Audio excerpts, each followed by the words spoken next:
Welcome to my channel Bengali नॉमिस। तुम सभी लोगों को मेरा चैनल बंगाली नॉमिस में स्वागत है।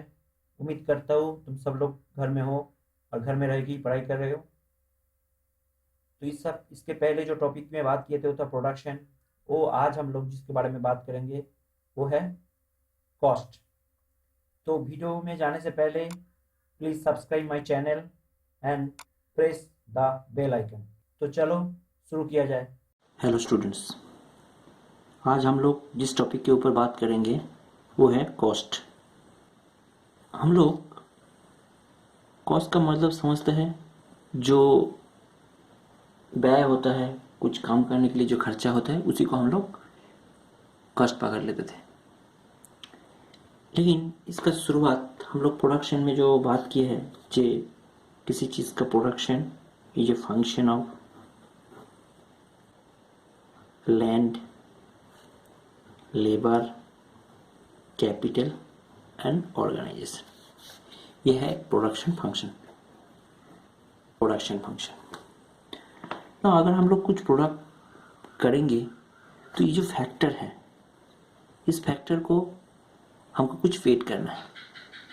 जैसे अगर हम लैंड को रेंट में लिए तो उसको रेंट देना पड़ेगा। लेबर जब एम्प्लॉयमेंट करता है, किसी एम्प्लॉय की जब हम काम देते हैं तो इसके लिए हमको उसको वेज या सैलरी देना पड़ता है। कि कहाँ किसी बैंक से या किसी आदमी से हम लोग अगर कैपिटल उधार में लिए तो उसके लिए हमको इंटरेस्ट देना पड़ता है। और ऑर्गेनाइजेशन है एक प्रोडक्शन प्रोसेस का कॉस्ट माना जाता है। तो सिंपली कॉस्ट का मतलब होता है the expenditure which a producer इनकर टू कैरी ऑन प्रोडक्शन। एक प्रोडक्शन प्रोसेस को कंटिन्यू करने के लिए एक प्रोड्यूसर को जो व्यय करना पड़ता है उसी को हम जो खर्च होता है उसी को हम लोग कॉस्ट कहते हैं। इसको वन इज एक होता है एक्सप्लिसिट कॉस्ट, एक होता है इम्प्लिसिट कॉस्ट। एक्सप्लिसिट कॉस्ट क्या होता है? ये जो फैक्टर हमने लिए है, अगर ये चीज़ को हमको पेड करना है, किसी दूसरे आदमी से लिए है तो इसको हमको डायरेक्ट पेड करना है, तो ये होता है एक्सप्लिसिट कॉस्ट। एक्चुअली जो देना पड़ता है। और ये है दूसरा है इम्प्लिसिट कॉस्ट। इम्प्लिसिट कॉस्ट क्या होता है? ये जो हम लोग फैक्टर है, अगर लैंड जो प्रोड्यूसर प्रोड्यूस कर रहे हैं, अगर खुद का लैंड हो, खुद का जो लेबर जो है वो खुद अपने कंपनी में अपना जो टाइम दे रहा है, उसका जो कैपिटल है वो खुद का जो सेविंग्स था वहाँ से कैपिटल जुगाड़ किया है, और ऑर्गेनाइजेशन भी खुद कर रहे हैं, तो ये हर चीज़ का जो कॉस्ट होता है वो किसी को देना नहीं पड़ता है। तो उसी को उसको हम लोग ये दोनों मिला के होता है इकोनॉमिक्स कॉस्ट। ओके, अभी cost function show the relationship between total cost and total output है। जो कॉस्ट को अगर हम लोग सी से डिनोट करेंगे तो cost is a function of Q.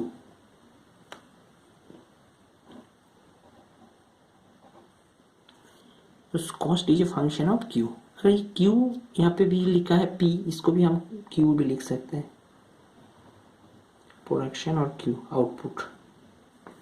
ठीक है, तो cost is a function of Q. किसी चीज़ का कॉस्ट उसका आउटपुट के ऊपर डिपेंड करेगा।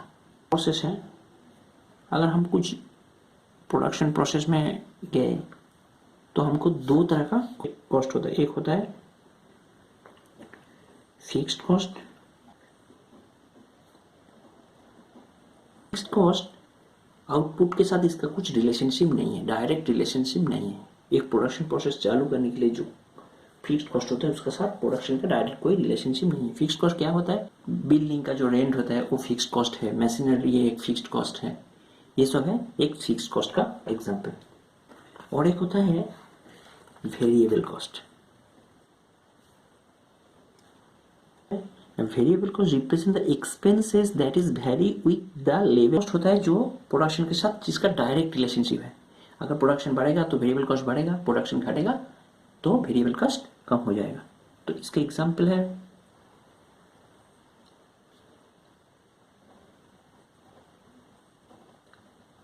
such as raw material cost,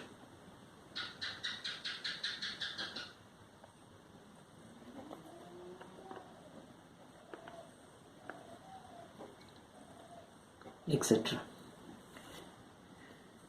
ये दोनों मिला के होता है total cost.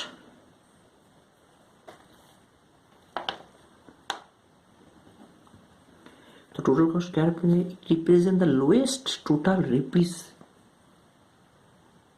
That is paid to produce such level of output. किसी एक प्रोडक्शन, एक कुछ लेवल का आउटपुट प्रोड्यूस करने के लिए मिनिमम जितना कॉस्ट दिया जाता है, खर्च किया जाता है, उसी को हम लोग टोटल कॉस्ट कहते हैं। तो टोटल कॉस्ट क्या होता है? Total cost is the sum of, लिख सकते हैं total cost equals to, okay.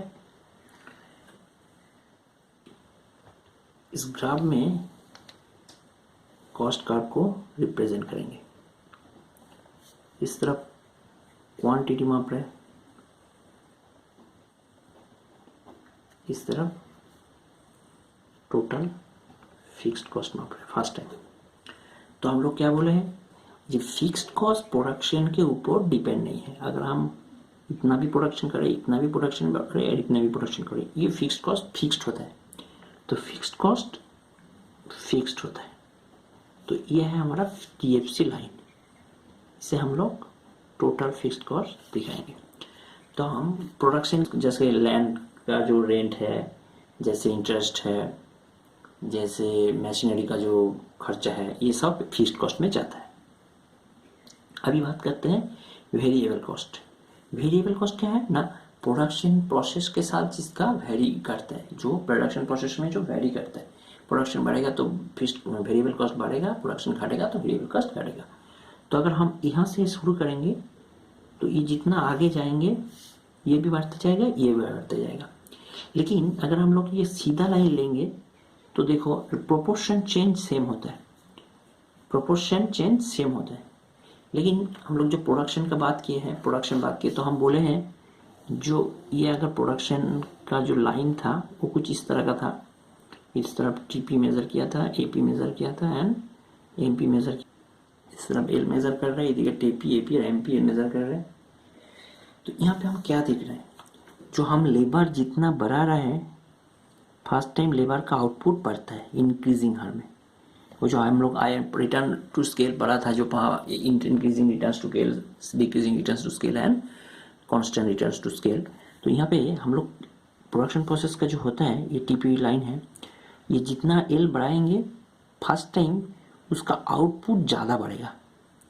किसी इनपुट को फर्स्ट टाइम जितना बढ़ाएंगे उसका आउटपुट पहले ज़्यादा बढ़ेगा, उसके बाद उसका आउटपुट इस लाइन के बाद अगर L बढ़ाते जाएंगे तो आउटपुट बढ़ेगा, लेकिन इसका डिक्रीजिंग आर में बढ़ेगा। सिमिलरली जब हम L बढ़ा रहे हैं तो इसका आउटपुट ज़्यादा हो रहा है, मतलब हमारा L का जो एवरेज कॉस्ट है वो कम हो रहा है। इसीलिए ये टोटल प्रोडक्ट का जिस तरह होता है, एवरेज प्रोडक्ट का ठीक उसी का उल्टा होता है। तो ये एवरेज प्रोडक्ट का कुछ इस तरह होगा। इसका मतलब क्या है, हम लोग जब क्वांटिटी को बढ़ाएंगे, इस तरह एवरेज वेरिएबल कॉस्ट भी मान रहे हैं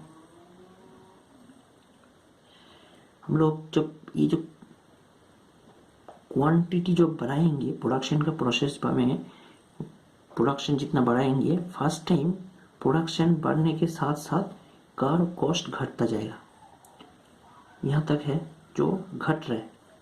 इसके बाद ये कॉस्ट बढ़ता जा रहा है, मतलब ऐसा नहीं जब हम क्वांटिटी बढ़ाते जाएंगे, इंक्रीजिंग करते जाएंगे और कॉस्ट घटता ही जाएगा।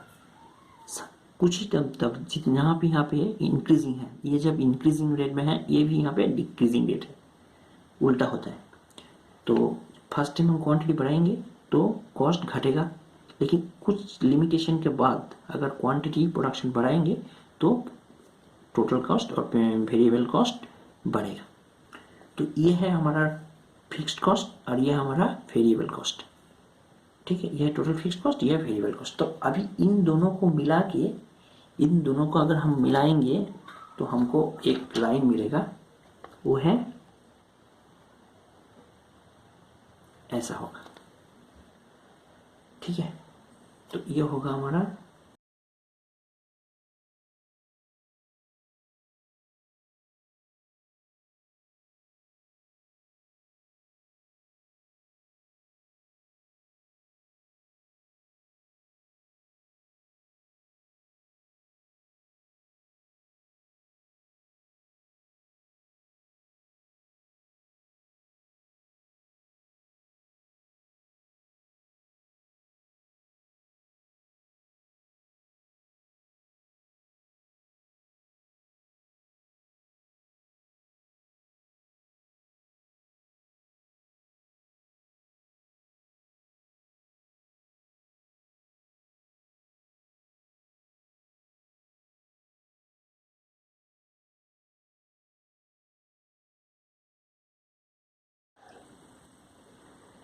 तो ये है टोटल फिक्स्ड कॉस्ट और ये है वेरिएबल कॉस्ट।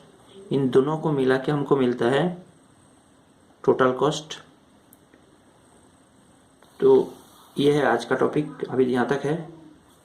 अगला दिन हम लोग देखेंगे average cost, average variable cost, average fixed cost and marginal cost कैसे निकलते हैं। ठीक है, तो thank you for watching this video.